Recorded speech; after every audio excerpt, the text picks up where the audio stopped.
¿qué tal amigos? Estamos desde la sede del Senado de la República y arrancamos así nuestra emisión de Sonora desde la Ciudad de México. Yo soy su amigo Demián Duarte. Estamos aquí en la llamada Cámara Alta por una buena razón. Estamos prácticamente al arranque de los trabajos del segundo periodo ordinario de sesiones de esta que es la 66 legislatura. Los senadores, tienen un empeño importante. La presidenta Claudia Sheinbaum ha estado construyendo lo que es el segundo piso de la Cuarta Transformación. Creo que ya más que una metáfora hemos podido darnos cuenta cabalmente cuál es el enfoque, cuál es la búsqueda y cuáles son las intenciones de fondo que tiene la presidenta de la República. Se está prácticamente plasmando la visión de lo que es un nuevo constituyente. Al arranque de la legislatura, debo decir, se hizo un trabajo importante, un trabajo formidable. Se hicieron 16 reformas constitucionales, de ellas, están 12 que heredó el anterior presidente Andrés Manuel López Obrador y un cúmulo de otras 4 que aportó la presidenta Claudia Sheinbaum. El tema es que hoy la presidenta ya está poniendo una marca personal a los asuntos que le interesan a ella de fondo. Al arranque de este periodo ordinario se aprobó ya lo que es la nueva ley del Infonavit, que tiene implicaciones muy profundas, y también a lo que es justamente este primer mes de trabajo, pues ya se puso a consideración de los senadores el tema de la reforma electoral, esta que marca la no reelección para el año 2030. No se van a poder reelegir los diputados, los senadores, los diputados locales, ni los alcaldes. Y esto tiene que ver justamente con regresar el texto de la Carta Magna, la Constitución, al principio plasmado en 1917, que decía sufragio efectivo, no reelección. Nuestra presidenta el 5 de febrero en Querétaro lo dijo de esta manera. Vamos a escuchar esto que decía Claudia Sheinbaum en aquel momento en la conmemoración justamente de estos 108 años de la Constitución Política de México. Hace justamente un año, el entonces presidente envió al Congreso diversas iniciativas de reformas constitucionales para recuperar y ampliar el sentido social y nacionalista de la Constitución de 1917. El 2 de junio de 2024, el pueblo de México no tuvo dudas y mayoritariamente dijo que siga la transformación y que llegue la primera mujer presidenta.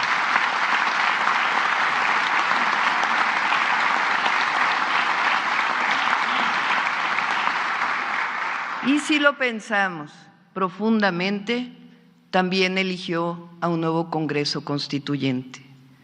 Quizá una de las más importantes y profundas reformas que se enviaron y que hoy es parte de la Constitución que todos honramos en respetar, es la reforma al Poder Judicial.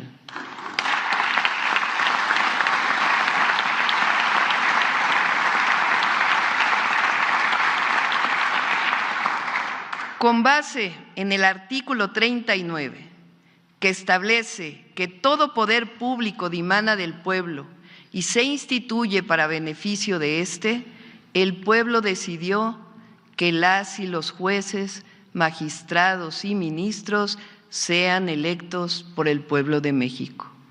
Así que este 1 de junio habrá elección en nuestro país. De gran calado es hacer derechos los programas de bienestar, garantizar que el salario no disminuya en términos reales, la recuperación del ferrocarril y de las empresas públicas de energía, la recuperación y el rescate de Pemex y CFE como empresas públicas. Una mayor, más grande y más justa, el reconocimiento de todos los derechos para los pueblos originarios y afromexicanos de México.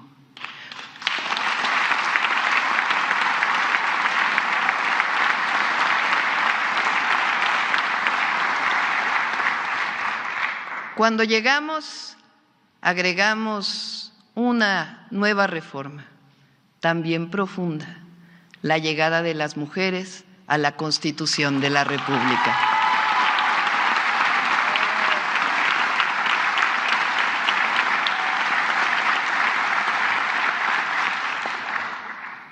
Hoy, 5 de febrero, no puedo dejar pasar la fecha.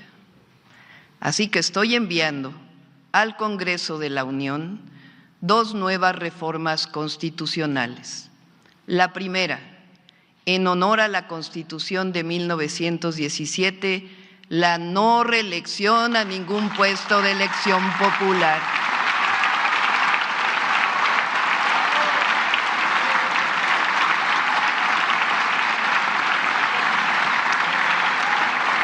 Sufragio efectivo, no reelección.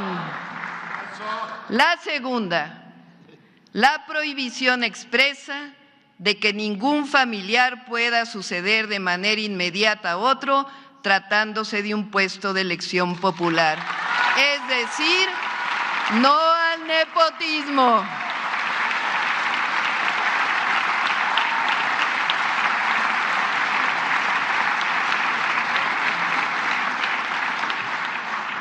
Nuestra lucha por la democracia y contra cualquier forma de corrupción son un asunto de principios.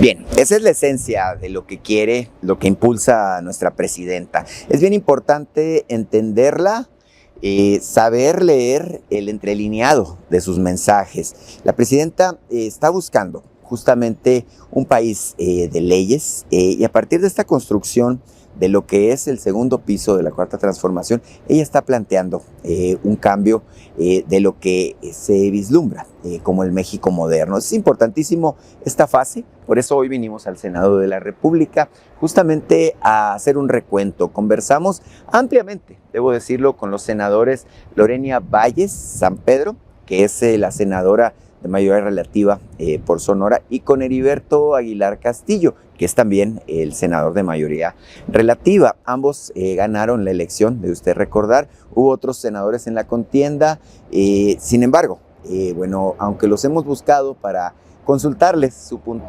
postura, su punto de vista al respecto de estos temas, bueno, pues la respuesta ha sido esperar. Entonces vamos a esperar, vamos a tener paciencia justamente para tener la oportunidad de conversar con el otro representante por Sonora, el senador de primera minoría que se llama Manuel Fabio Beltrones. En vía de mientras, arrancamos así nuestra emisión de Sonora desde la Ciudad de México y mire, déjeme mostrarle lo que a mis espaldas está. Estamos justamente en la terraza donde están los escudos de todos los estados que componen esta república. El Senado es la esencia justamente de lo que es el pacto republicano. Y justamente los representantes que aquí están, los representantes de nosotros, los ciudadanos, están aquí justamente para hacer valer nuestro voto, nuestros intereses y nuestros anhelos. El escudo de Sonora obviamente es reflejo de la grandeza de nuestro estado. Vamos a la primera pausa de esta emisión y volvemos ya en forma con las entrevistas que tuvimos con Lorena Valles y Heriberto Aguilar Castillo.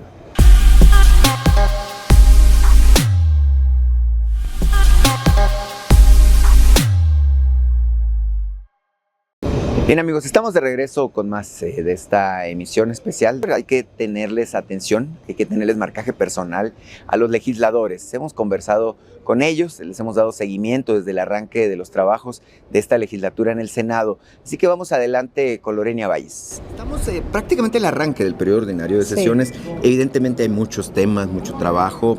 Hoy, por ejemplo, se está discutiendo la ley del Infonavit.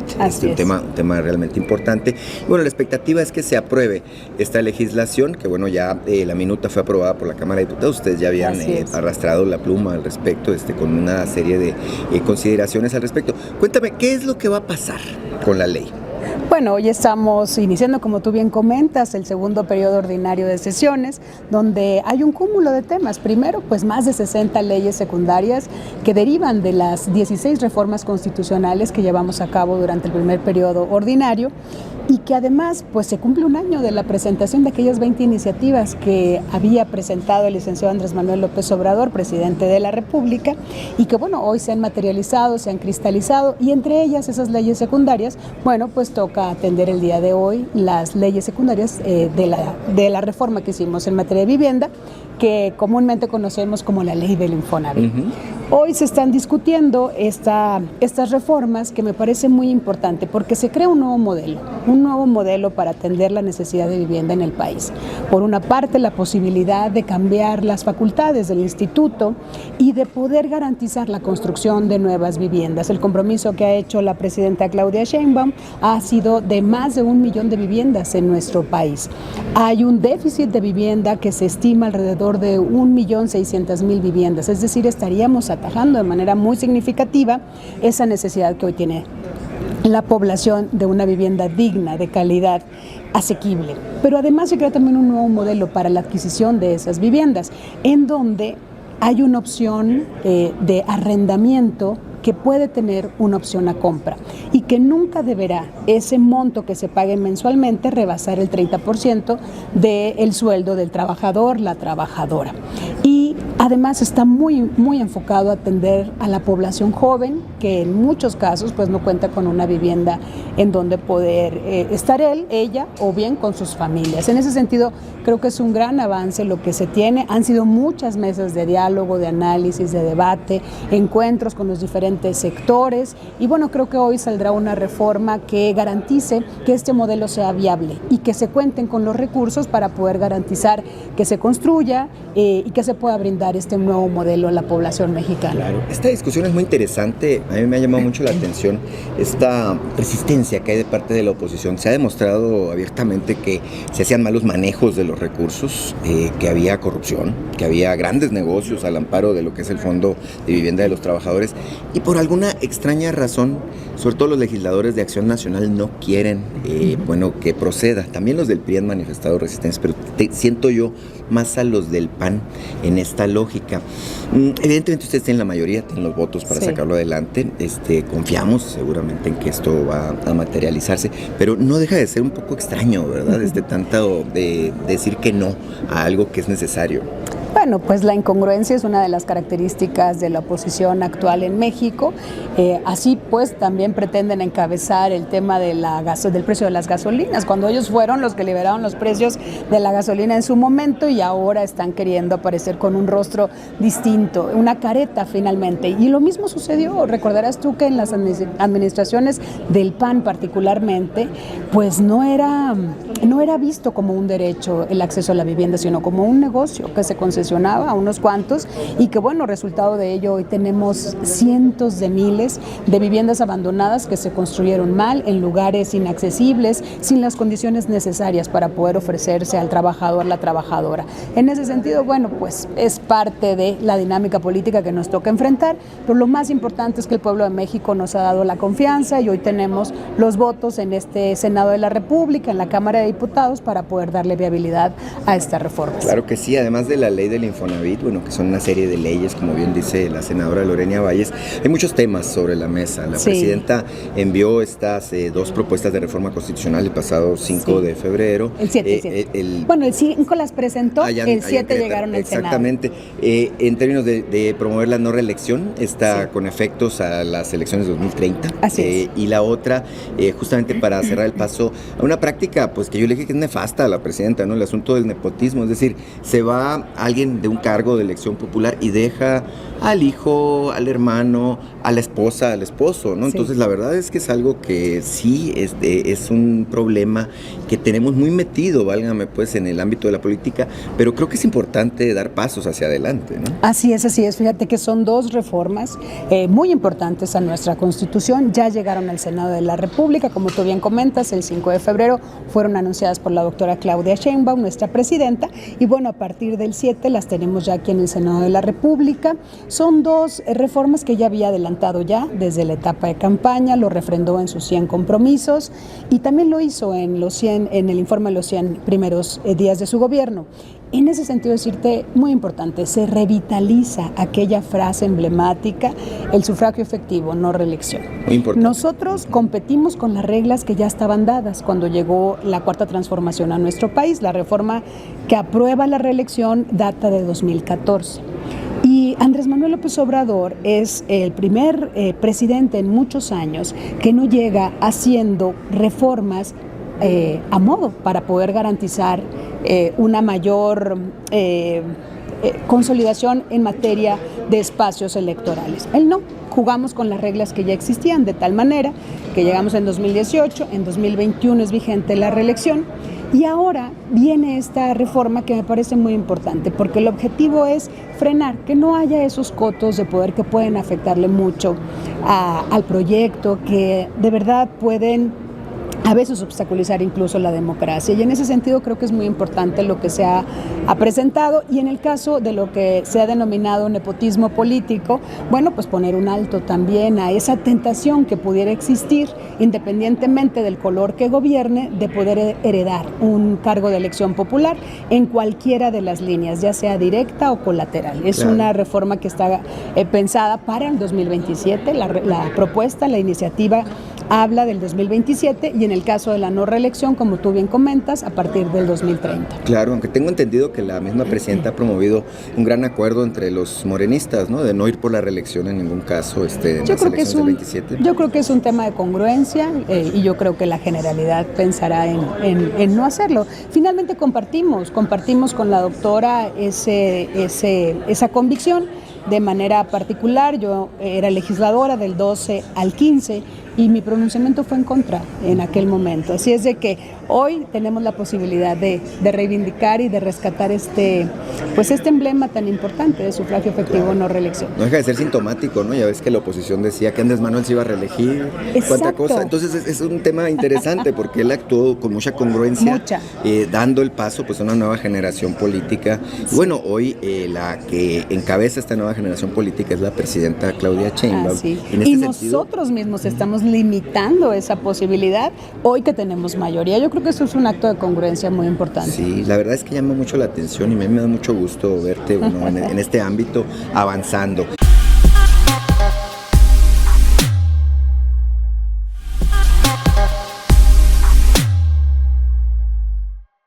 Bien amigos, ya estamos de regreso y estamos con mi amigo, el senador Heriberto Aguilar Castillo, senador, por cierto, de mayoría relativa de nuestro estado de Sonora. Estamos desde la sede del Senado de la República, aquí sobre reforma e insurgentes. Bueno, tenemos el privilegio de conversar sobre diversos temas. En particular, hoy se está discutiendo la reforma, es un conjunto de leyes, pero bueno, ya le hemos llamado la reforma a la ley del Infonavit.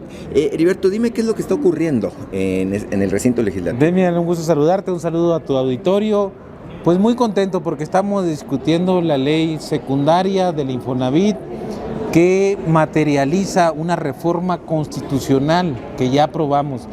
La reforma representa el derecho que tienen las y los trabajadores a tener una vivienda propia y digna, asequible y adecuada.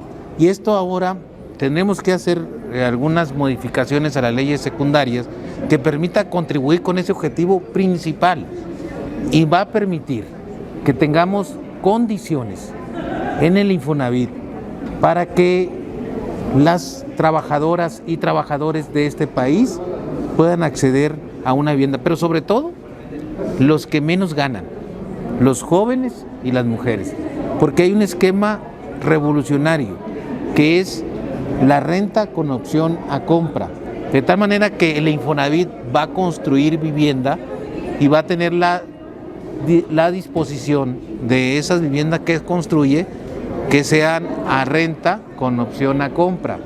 Después de un año de estar cotizando en el Infonavit, el joven que apenas va integrándose a la actividad económica, a sus trabajos, pueda adquirir la vivienda y en un tiempo de 10 años aproximadamente, toda esa renta que se va en abono de capital de la vivienda, más lo que haya ahorrado en las prestaciones del Infonavit. Es decir, prácticamente garantizar que tenga la propiedad en 10 años. Esa es una parte muy importante. Sí, no, realmente es muy Pero importante. Además, los desarrolladores no están haciendo vivienda para los que tienen 1 o 2 salarios mínimos, porque pues tienen precios, costos muy altos. y con una filial que no persiga utilidad, va a permitir tener viviendas más económicas y con un verdadero espíritu social para garantizar este derecho. Eso es lo que estamos discutiendo y estamos para aprobar. Decirte que lo que dice la oposición, pues ya es necedad. Primero decían que no estaban de acuerdo porque no había tripartismo o no era tripartita de manera paritaria, es decir, que las representaciones de los sectores del trabajador, del patrón, de el gobierno tuvieran la misma representación. Ahora tienen la misma representación, tanto la Asamblea General, el Consejo Administrativo, la Comisión de Transparencia, la Comisión de Auditoría, todos son tripartita con el mismo número de representantes de cada sector. Entonces, no representa una mayoría del gobierno. Ahora plantean que la filial del Infonavit va a tener muchas facultades. Pues las facultades que representa que se haga vivienda para la vivienda que los desarrolladores no están haciendo, resolver la demanda que tenemos de vivienda. Además, creo que una parte muy importante que tenemos que resaltar y que lo sepa tu público es que la subcuenta de la vivienda, el ahorro del trabajador es inviolable, es intocable, es sagrado. Eso no se utiliza para la construcción de viviendas. Es importante que lo digas porque la oposición ha estado con la cantaleta de que es un saqueo y que es un atraco. De tal manera que tú como trabajador puedes darle seguimiento a tu saldo de la subcuenta de la vivienda a través del portal de internet que se tiene disponible. Pero aparte, si tú ya llegaste a la edad de tu retiro y nunca utilizaste el crédito para el Infonavit, pues hace la solicitud de la devolución y con la ley ley en la mano te lo regresan. Es un derecho. Eso está establecido en la reforma que estamos llevando a cabo, la reforma de esta ley secundaria. O sea, no hay un argumento válido de la oposición. Más bien, aquí es una ley que materializa el derecho constitucional para que haya vivienda asequible y adecuada y que acabemos con ese vicio que por mucho tiempo se desarrolló en el país de que los gobiernos en contubernio de los políticos corruptos hacían grandes negocios a la sombra del poder y la vivienda la convirtieron en un negocio, especulaciones, pero además los desarrolladores hacían vivienda muy pequeña, que si dabas un paso fuera de tu recámara estabas casi tocando la puerta del vecino, con materiales de muy mala calidad, que si hacía frío afuera, más frío adentro, hacía calor afuera, más calor adentro, que si dejaba de llover, seguía lloviendo. Ese era el negocio. Pues eso ya no se va a permitir y vamos por una vivienda digna y propia como derecho constitucional. Tema muy importante, te vimos muy metido en la discusión, de hecho varias exposiciones en tribuna que hiciste aquí en el Senado durante el periodo de discusión y bueno, al final de cuentas era un proceso que era de esperarse, ¿no? Lo aprueba el Senado en primera instancia, lo aprueba después la Cámara de Diputados, ustedes revisan la minuta, al final de cuentas Morena y sus aliados pues tienen la mayoría, los números para sacarlo adelante, sin embargo era muy importante hacer ver que se trata de una reforma correcta y justa en ese sentido. Heriberto, estamos platicando con el senador Heriberto Aguilar Castillo, senador de mayoría relativa en Sonora. Y en este caso estamos prácticamente en el arranque del periodo ordinario de sesiones, el segundo de esta legislatura. Un tema importante, el 5 de febrero la presidenta presenta un par de reformas constitucionales que son de gran relevancia, una por la no reelección que será aplicante para el año 2030, las elecciones de 2030, y una en contra del nepotismo político, que esta sí tiene efectos inmediatos en las elecciones de 2027. Dime, Heriberto, ¿qué significa, qué reto les representa este periodo legislativo a ustedes?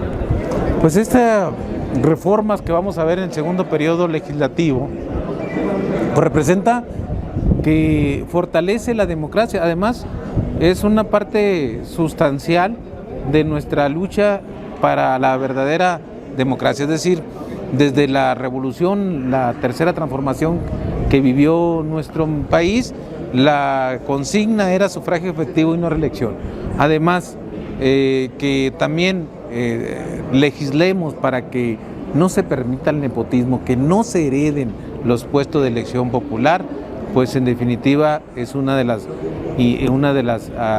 reformas que van a ser muy importantes para la vida pública de nuestro país. Claro que sí, hay un paquete importante de reformas a leyes secundarias, además de estas reformas constitucionales. La misma presidenta dice, pues es casi como si estuviéramos estableciendo un nuevo constituyente, ¿no? La constitución que fue tan vilipendiada, tan cambiada en el periodo neoliberal, y evidentemente había perdido la esencia de lo que era una constitución que hacía justicia social, una de las constituciones más avanzadas, la de 1917, pues está recuperando su esencia, ¿no? Sí, yo creo que es reformar la Constitución para seguir profundizando en los derechos del pueblo. Es decir, somos los constituyentes del segundo piso de la cuarta transformación, así como se vivió el proceso a la llegada del presidente Andrés Manuel, que se hicieron cambios para cimentar el humanismo mexicano.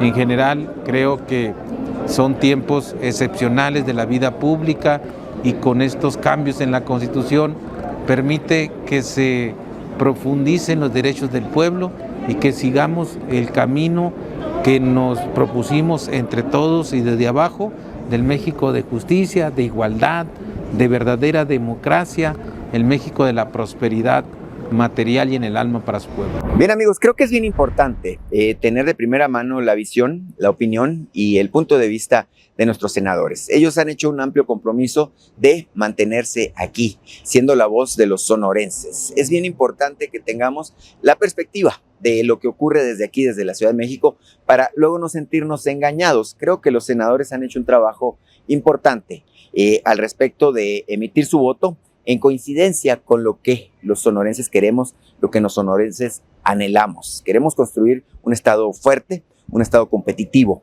y por eso es fundamental que tengamos justamente los representantes que obtuvieron el triunfo como senadores de mayoría. Nosotros vamos a despedir así esta emisión de Sonora desde la Ciudad de México. La verdad es que tenemos mucho que contarles y el tiempo, como siempre, pues es un verdugo implacable. Desde aquí, desde el Senado de la República, su amigo Demián Duarte, me despido.